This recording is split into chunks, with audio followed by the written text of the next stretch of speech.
Friends, welcome to Pranali's kitchen. आज आपण करणार आहोत कोळंबीचा रस्सा आणि त्याच्यासाठी मी 200 ग्रॅम कोळंबी घेतलेले आहेत।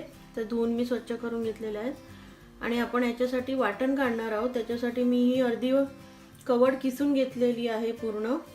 1.5 कांदा घेतलेला आहे। ही काश्मीरी रेड चिली पावडर आहे। हळद घेतले, थोडी लसणाच्या 7-8 पाकळ्या घेतल्यात आणि थोडंसं आलं कट करून घेतलेलं आहे आणि धने घेतलेले आहेत। चिंचेचा कोळ मी गरम पाण्यात भिजवून घेतलेला आहे। फोडणीसाठी आपण कढीपत्त्याचा वापर करणार आहोत आणि चवीसाठी मीठ। तर आता आपण आपला रस्सा सुरू करूया। आपण आता आपलं वाटण आधी वाटून घेऊया।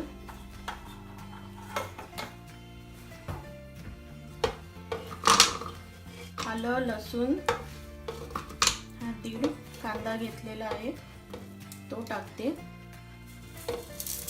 थोडेसे धने घेतलेले आहेत मी, ते टाकूया आणि ही जी कवड किसून घेतलेली होती ती आपण आता ते टाकूया त्या वाटणामध्ये।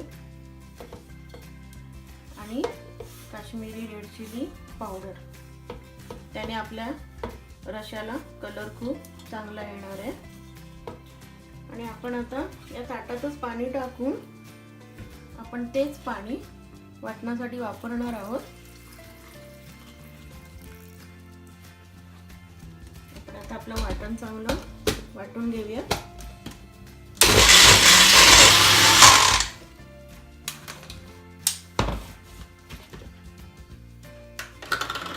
वाटण आता चांगलं वाटून झालेलं आहे। आपण आता फोडणीची तयारी करू। आपण आता हा पॅन गरम करत मी ठेवलेला आहे। त्याच्यामध्ये मी आता हे 2 ते 3 चमचे तेल टाकते।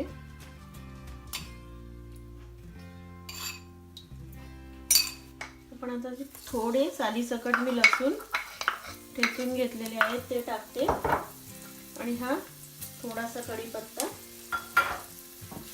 आपण याच्यामध्ये राईचा वापर करणार नाही आहोत। तुम्हाला टाकायचे असेल तर तुम्ही टाकू शकता, ऑप्शनल आहे।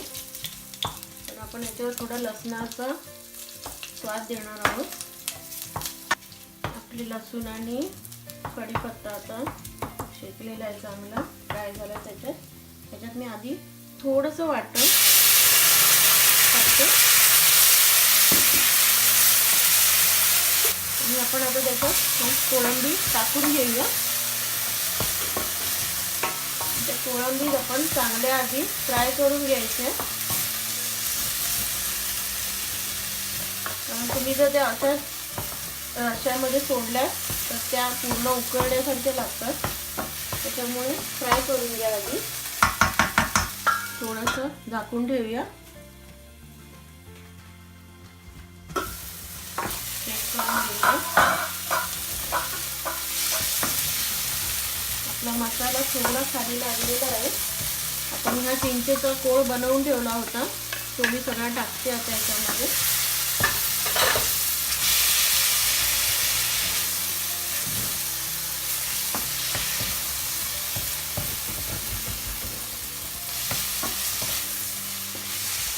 आणि उरलेलं वाटण आता आपण त्याच्यामध्ये टाकूया।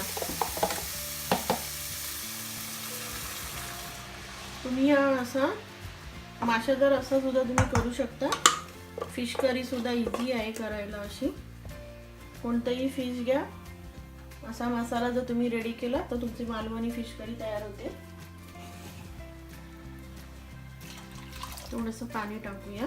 तुम्हाला जेवढी थिकनेस हवा त्याचा तेवढा करून घ्यायचा। अतिशय पातळ नाही, अतिशय जाडही करायचं नाही ते।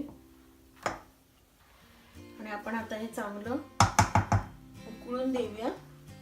त्याच्यावर मी थोडंसं झाकण ठेवते। आपला रस्सा आता आपण चेक करून घेऊया। आपला रस्सा आता पूर्णपणे रेडी झालेला आहे। त्याला कलरही खूप सुंदर आलाय। आपण आता त्याच्यामध्ये मीठ टाकूया। तुम्हाला हवं त्याप्रमाणे तुम्ही मीठ टाकून घ्या। आपले प्रॉन्स सुद्धा आतमध्ये चांगले शिजलेले आहेत। आपले प्रॉन्स शिजलेले आहेत चांगले।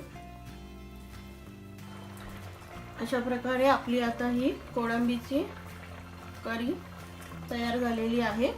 कोळंबीचा रस्सा तयार झालेला आहे.